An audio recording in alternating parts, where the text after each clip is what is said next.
नमस्कार, मैं डॉक्टर सुप्रिया। काफ़ी दिनों के बाद आज फिर आप सबसे रूबरू हो रही हूँ अपने इस YouTube चैनल के माध्यम से। आइए आज हम इस वीडियो लेक्चर के माध्यम से बजट एवं आर्थिक सर्वेक्षण क्या होता है, इसके बीच क्या संबंध है, इसके कुछ इतिहास के बारे में भी जानने का प्रयास करेंगे। कुछ अहम बिंदुओं पर भी बात करेंगे। भारत का या किसी भी देश का, उसके उन्नति का, उसकी प्रगति का अनुमान उस देश की मौजूदा आर्थिक अर्थव्यवस्था को देखकर ही लगाया जाता है। भारत एक प्रगतिशील देश है। भारत के प्रत्येक नागरिक को इसके आर्थिक बिंदुओं पर जानने का, भारत के आर्थिक अर्थव्यवस्था के बारे में जानने का अधिकार प्राप्त है, चाहे वह नकारात्मक हो एवं सकारात्मक। बजट सत्र से ठीक एक दिन पहले प्रस्तुत की जाने वाली एक विस्तृत आर्थिक समीक्षात्मक रिपोर्ट, जो कि भारत के आर्थिक मुख्य सलाहकार की निगरानी में तैयार किया जाता है, उनकी टीम के द्वारा यह तैयार किया जाता है। इस आर्थिक समीक्षा में, इस आर्थिक सर्वे में भारत की मौजूदा आर्थिक व्यवस्था से जुड़ी उन तमाम बिंदुओं पर, उन तमाम क्षेत्रों पर प्रकाश डाला जाता है। उसमें एक विस्तृत रिपोर्ट तैयार की जाती है, उन तमाम चुनौतियों के बारे में बात की जाती है और उन तमाम क्षेत्रों का जिक्र किया रहता है जिसमें सरकार को किन किन बिंदुओं पर ध्यान देने की आवश्यकता है। इसमें पूर्व के वित्तीय वर्षों का भी एक आकलन, उसका एक संपूर्ण, उसके आंकड़ों का भी उसमें चर्चा किया रहता है। किन किन चुनौतियों का सामना सरकार को आने वाले इस वित्तीय वर्ष में करना पड़ सकता है, किन किन क्षेत्रों पर ध्यान देने की आवश्यकता है और किन किन पहलुओं पर विशेष ध्यान देने की आवश्यकता है जिससे कि भारत की आर्थिक अर्थव्यवस्था मजबूत हो।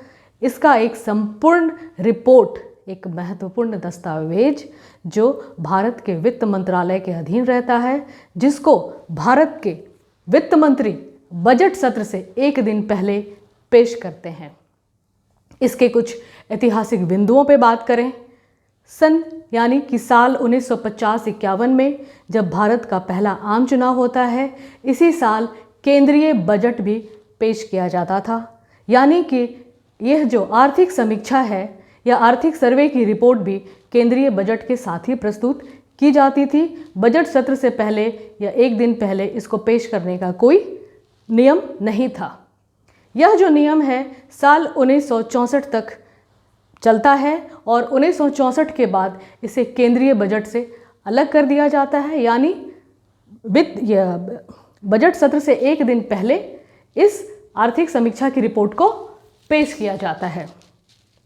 साल 2015 के बाद यह 2 खंडों में पेश किया जाने लगा।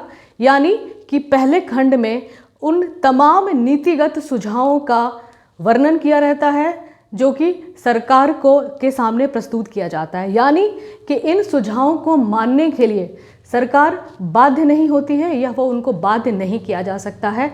यह सरकार के ऊपर निर्भर करता है कि इन सुझावों को सरकार माने या ना माने। और अगले खंड में यानी दूसरे खंड में उन तमाम आंकड़ों का रिपोर्ट पेश किया जाता है। इस आर्थिक सर्वे में जो रिपोर्ट पेश की जाती है उसके साथ साथ कुछ सामाजिक पहलुओं पर भी चर्चा की जाती है। यानी कुछ सामाजिक बिंदुओं पर भी इस आर्थिक सर्वेक्षण में जो रिपोर्ट पेश की जाती है वह कुछ बिंदु हैं, जैसे जनसांख्यिकी है, नेशनल फैमिली हेल्थ सर्वे के कुछ आंकड़े होते हैं, हेल्थ सर्वे होते हैं, औद्योगिक निर्माण होता है, विकास होता है, रोजगार होता है, विनिर्माण होता है। उसके बाद आयात निर्यात से संबंधित कुछ महत्वपूर्ण बिंदुओं पर भी उसमें चर्चा की जाती है। रोजगार, कृषि, इन तमाम क्षेत्रों पर विस्तार से इस पर चर्चा की जाती है। यानी सरकार के सामने समाज में या जो हमारे सोसाइटी में जो भी समस्याएं हैं उससे जुड़ी हुई तमाम बिंदुओं पर चर्चा की जाती है और उस चर्चा में यह दिखाया जाता है कि जो वित्त वर्ष में जो कठिनाइयों का सामना करना पड़ा है सरकार को आर्थिक अर्थव्यवस्था को मौजूद करने में, वह कठिनाइयों का सामना इस वर्ष ना करना पड़े। आगामी वित्त वर्ष में किन किन चुनौतियों का भी सामना करना पड़ सकता है, इन तमाम बातों की जानकारी भी इस आर्थिक सर्वेक्षण के रिपोर्ट में रहती है। यह जो बजट सत्र है, इसके दोनों सदनों के संयुक्त अधिवेशन में यानी अभिभाषण में, यह जो अभिभाषण जो राष्ट्रपति के द्वारा दिया जाता है, इस अभिभाषण में राष्ट्रपति वह रिपोर्ट पेश करते हैं जो सरकार उनके सामने रखती है, यानी सरकार के द्वारा प्रस्तुत उन सभी रिपोर्टों का वर्णन राष्ट्रपति अपने इस संयुक्त अधिवेशन में करते हैं, जो कि बजट सत्र से एक दिन पहले पेश किया जाता है।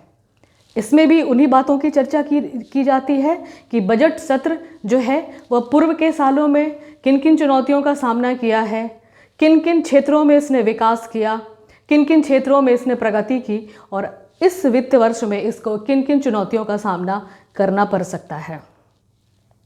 तो भारत का जो केंद्रीय बजट है वह एक थीम पर कार्य करता है। एक थीम होती है, हर साल उसका एक थीम का निर्माण किया जाता है। साल 2017-18 का जो थीम था वह था गुलाबी, यानी कि भारत में महिला सशक्तिकरण पर विशेष बल दिया गया। 19-20 में जो तत्कालीन केंद्रीय मुख्य आर्थिक सलाहकार थे वी सुब्रमण्यम, उनके निगरानी में एक रिपोर्ट तैयार किया गया जिसका नाम दिया गया थालीनॉमिक्स। यह काफ़ी प्रचलित हुआ था। क्यों हुआ था? क्योंकि इस रिपोर्ट में इस बात की चर्चा की गई थी कि भारत के प्रत्येक नागरिक के थाली में कम से कम भोजन उपलब्ध हो, जो थाली भोजन के लिए भी तरस रही है। यानी इस बात का हम अनुमान लगा सकते हैं कि जिस देश की प्रगति और विकास की बात की जा रही है, उस देश में थाली में भरपेट भोजन भी उपलब्ध नहीं हो पा रहा है। हमें इस बात पर भी विशेष ध्यान देने की आवश्यकता है। तो यह 19-20 का भी थीम था जिसको आजीविका थीम दिया गया था।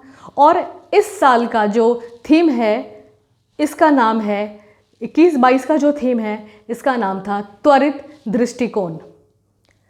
साल 2021 दिसंबर में पूर्व मुख्य आर्थिक सलाहकार का उनका कार्यकाल समाप्त हो गया, पी सुब्रमण्यम, और नए मुख्य आर्थिक सलाहकार जो नियुक्त हुए हैं वह हैं पी अनंत नागेश्वरन जी। तो इन तमाम पहलुओं के बारे में हमने छोटी सी एक रिपोर्ट पेश की है। इसी को आगे बढ़ाते हुए हम अगले वीडियो लेक्चर में किन किन चुनौतियों का सामना करना पड़ सकता है सरकार को इस मौजूदा वित्तीय बजट वर्ष में, हम इस पर भी चर्चा करेंगे। धन्यवाद।